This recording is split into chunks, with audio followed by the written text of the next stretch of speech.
A system that works the way it was intended to. That is a story the country would gladly tell. In every administration, lumitaw ang procurement vulnerabilities. Iba't ibang leader, parehong exposure points. May plano ngayon na magtayo ng mahigit 100,000 classrooms sa ilalim ng PSIP 3, 4, at 5 at may green lane na rin para pabilisin ang approvals. Layunin nitong habulin ang backlog at maibsan ang kakulangan sa mga silid-aralan.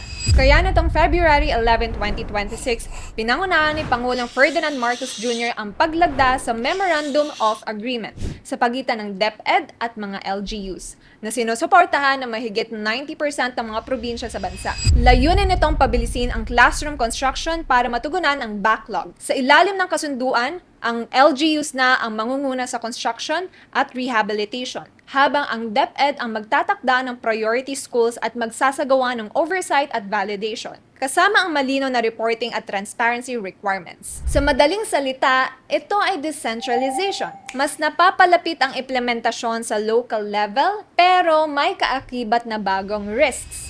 Local political influence, procurement networks, at magkakaibang kapasidad ng oversight sa bawat lugar. Kaya ang tunay na safeguard ng sistemang ito ay kung gaano kahigpit ang reporting validation at public monitoring na ipapatupad sa bawat proyekto. Ang tanong, paano poprotektahan ng mga whistleblowers, kabilang ang mga guro, principal at school administrators na nagre-report ng mga irregularidad sa school, division or regional level? Posibleng marami sa mga educator ang gustong magsalita pero natatakot sa posibleng retaliation o pagkawala ng trabaho.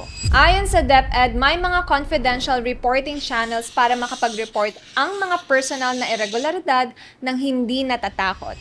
Pinapalakas din nila ang pagpapatupad ng RA 6713 o Code of Conduct na nagsasabing bawal at may parusa ang anumang retaliation o panghaharas laban sa mga nagre-report ng maling gawain. May malinaw ding proseso ng pag-file ng reklamo na nakasaad sa DepEd Citizens Charter. Ito yung magiging basehan ng mga mamamayang Pilipino kung nagsaserbisyohan sila ng tama.